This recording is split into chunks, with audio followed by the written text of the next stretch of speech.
Meta या Meta data का मतलब डेटा अबाउट डेटा। HTML में मेटा डेटा ऐड किया जाता मेटा टैग के थ्रू। मेटा टैग का कोई क्लोजिंग पार्ट नहीं होता, ये सेल्फ क्लोजिंग होता है। मेटा टैग के थ्रू इंफॉर्मेशन ऐड किया जाता वेब डॉक्यूमेंट के हवाले से, और ये टैग शो नहीं होते वेब पेजेस पर। वो सारा इंफॉर्मेशन जो कि ब्राउज़र को पता होना चाहिए हमारे वेबसाइट के हवाले से, तो वो सारा इंफॉर्मेशन हम ऐड कर रहे होते हैं इन मेटा टैग्स के थ्रू। इन्हीं टैग्स को यूज़ किया जाता है ब्राउज़र के लिए कि ब्राउज़र हमारे वेब पेजेस को मज़ीद अच्छे से समझ सके। तो ब्राउज़र इंफॉर्मेशन ले रहा होता है मेटा टैग्स के थ्रू। हम एट्रीब्यूट्स यूज़ कर रहे होते हैं मेटा टैग में डिटेल्स को ऐड करने के लिए, जिसमें नेम एंड कंटेंट एट्रीब्यूट शामिल है। नेम एट्रीब्यूट्स में हमें टाइटल ऑफ मेटा टैग बताना होता है कि ये मेटा टैग क्या इंफॉर्मेशन देने वाला ब्राउज़र को, और कंटेंट एट्रीब्यूट में हम डिस्क्राइब कर रहे होते हैं नेम एट्रीब्यूट में जो भी कीवर्ड एज अ टाइटल हमने लिखा होगा। इसी तरह और भी बहुत सारे एट्रीब्यूट्स हैं, तो कोड करके देखते हैं मेटा टैग्स को।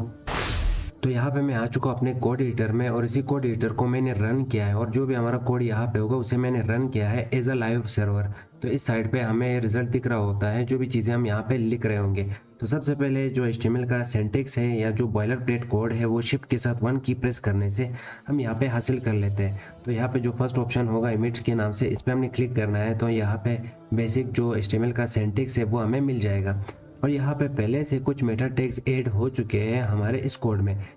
यहाँ पे जो पहला मेटा टैग है इसमें हम बता रहे होते हैं करेक्टर सेट को कि जो भी हम यहाँ पे कोड लिख रहे होते हैं वो ट्रांसलेट हो रहे होंगे इस UTF-8 सिस्टम को यूज़ करके। UTF-8 में ऑलमोस्ट सभी सिंबल्स और करेक्टर्स को ट्रांसलेट किया गया है ब्राउज़र के लिए।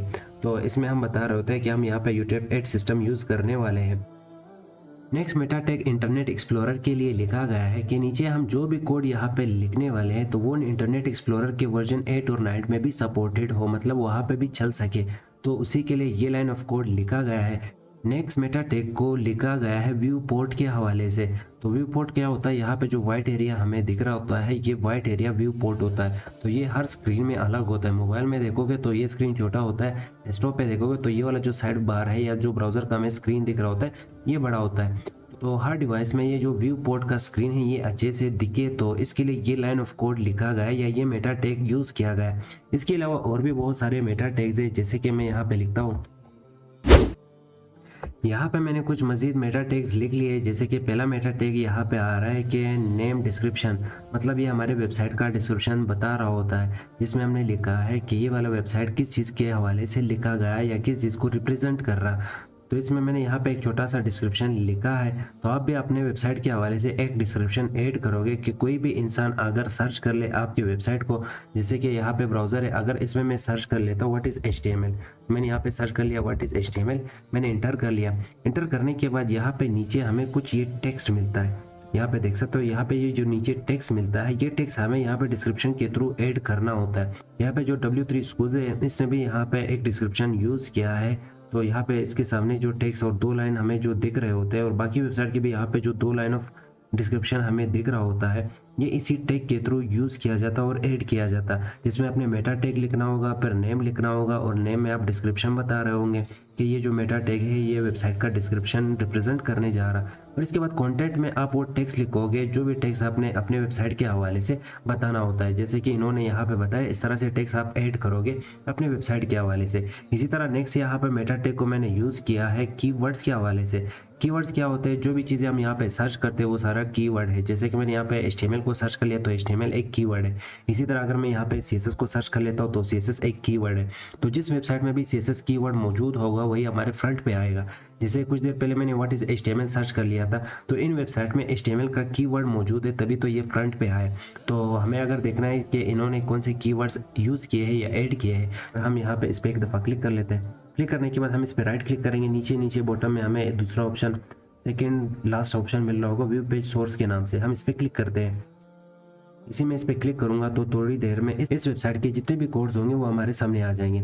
अब यहाँ पे देख सकते हो ये जो मेटा टैग है, मेटा टैग यहाँ पे लिखा गया है, और यहाँ पे मेटा टैग है इसमें लिखा गया है नेम, और नेम के बाद कीवर्ड्स, तो कीवर्ड यहाँ पे लिखे गए।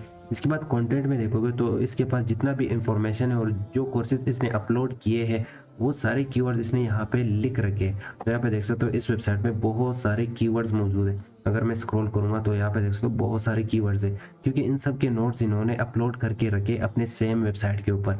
तो अगर जो भी नोट्स हम यूज़ कर रहे होंगे या बना रहे होंगे अपने वेबसाइट में या ऐड कर रहे होंगे, तो उनके हवाले से हमने कीवर्ड्स भी यहाँ पे बताना होता है, ताकि ये हेड वाला सेक्शन सबसे पहले हमारा ब्राउज़र पढ़ रहा होता है, तो उसे अगर यहाँ पे कीवर्ड्स में मिल जाता है HTML, तो वो हमारे वेबसाइट को रैंक करके या तो फ्रंट पे लेके आ जाता है यूज़र का।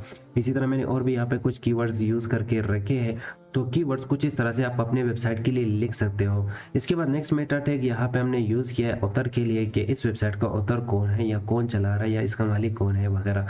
तो फिलहाल मैंने यहाँ पे ऑथर लिखा है, फिर ऑथर के बाद कॉन्टेंट में मैंने अपना नाम यहाँ पे नसीब कोड स्टूडियो लिखा है। इसके बाद नेक्स्ट और लास्ट मेटा टैग मैंने यहाँ पे लिखा है HTTP फिर EQ, और इसके बाद रिफ्रेश रेट मैंने यहाँ पे बताया है। रिफ्रेश का मतलब ये है कि अगर ये जो वेबसाइट है आप चाहते हो कि ये वेबसाइट 5-5 मिनट के बाद या तो 5 सेकंड के बाद या 10 सेकंड के बाद या कुछ देर के बाद रिफ्रेश होना चाहिए, तो रिफ्रेश करने के लिए हम यहाँ पे ये लाइन ऑफ कोड लिखते हैं।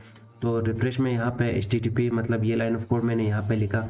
इसके बाद मैंने यहाँ पे कॉन्टेंट में बताया है 5, तो इस 5 का मतलब है 5 सेकेंड। तो 5 सेकेंड के बाद आपका जो भी वेब पेज होगा वो रिफ्रेश हो रहा होता है।